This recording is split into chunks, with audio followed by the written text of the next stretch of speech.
Hello, I'm John Shepherd, and in this short video we're going to answer a question that's been sent in to me via my website, and it's specifically about the type of weights and the loading of weights, i.e. the weight on the bar and the speed of movement over the exercise that you should do to improve your jumping and indeed sprinting, and the power needed for basketball, volleyball, football, etc.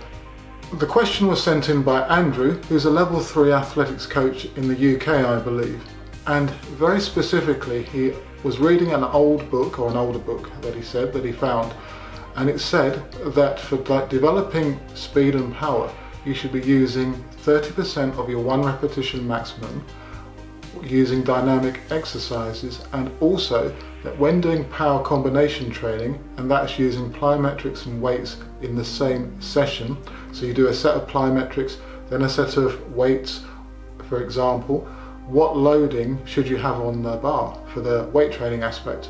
Well, in fact, he was questioning whether or not 75% of 1 repetition maximum was what was required, and he started to talk about the effects on muscle fibre, and in particular the type 2B fast twitch muscle fibres, which are the turbochargers in your muscular engine, for want of a better description. They're the ones that you really need to train in order to develop the power needed to jump further and run faster, for example.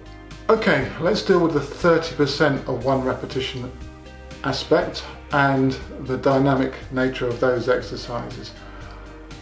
It might be thought that using a very light weight and moving it quickly will have a power development aspect to it. Well, it will to a degree, but if you think about it, you're only overcoming a minimal resistance, and also potentially in a way that's got very little relevance to your athletic event or your sporting event for that matter.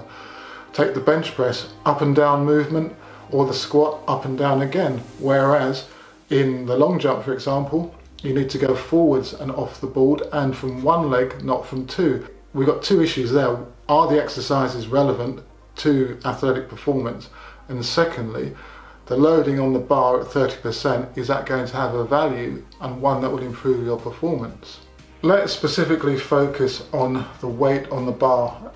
If the movement is completed very, very quickly with 30%, yes, you're going to create a lot of force in the movement of that bar, but because the loading is so light, you potentially won't be recruiting all your type 2B muscle fibres, fast twitch muscle fibres, which, as I've indicated, are the ones you really need to target to increase that speed and power capability. Or the way of using weights now has changed in the last decade or so. The current thinking is that you should use a heavy weight, a very heavy weight, in excess of 85–90%, around that area of your 1 repetition maximum, utilising low numbers of repetitions, 2s, 3s, 4s, because obviously with a very heavy weight you're not going to be able to lift that many repetitions, but you attempt to move the weight as quickly and dynamically but as safely as you can. Therefore, if you're doing a squat, you load the bar with your 85–95% of your 1 repetition maximum, lower under control, perhaps to a 1 count, and explode the bar up as quickly as you can. The rationale for doing this is that it's seen to be able to recruit the biggest numbers of fast twitch muscle fibres and the motor units that turn them on. The motor units are a bit like the keys. You put the key in, and if you supply it with sufficient neural, mental energy, then you'll fire up the biggest bundles of those fast twitch muscle fibres and the motor units, and in doing so you'll create a body that's able to generate more force because it will be able to turn on that greater quantity of muscle fibres.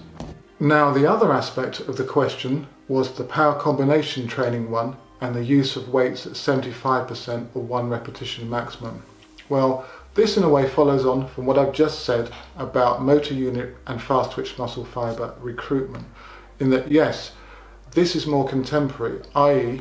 you would still potentially be using 75–80% of 1 repetition maximum weights in your power combination training sessions, because they are, as I've said, able to target greater numbers of fast twitch muscle fibres and the motor units that recruit them. Well, they're seen to have a potentiating effect, i.e. that one exercise, whether it be the weights or the plyometric one, potentiates the other exercise to enable a greater expression of power to be produced. So one exercise is sort of priming the next one to enable you to generate more force and more speed. It's almost a little bit like a magic trick in that you lift a heavy weight and then you go to jump and you'll be able to jump higher. But as I said, it works the other way around as well.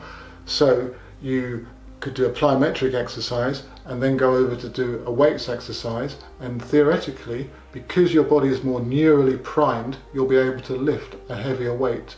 One key thing between the maximum strength method and power combination training is that you must be mentally in the zone to be able to do the session as effectively as possible. If you're not, you won't supply the muscles with the neural energy to create the powerful movements. Please feel free to ask any other questions about this subject, or others indeed, in the comment section below in this video, or through my social media or my website. As usual, thanks for watching and good luck with your training and competition.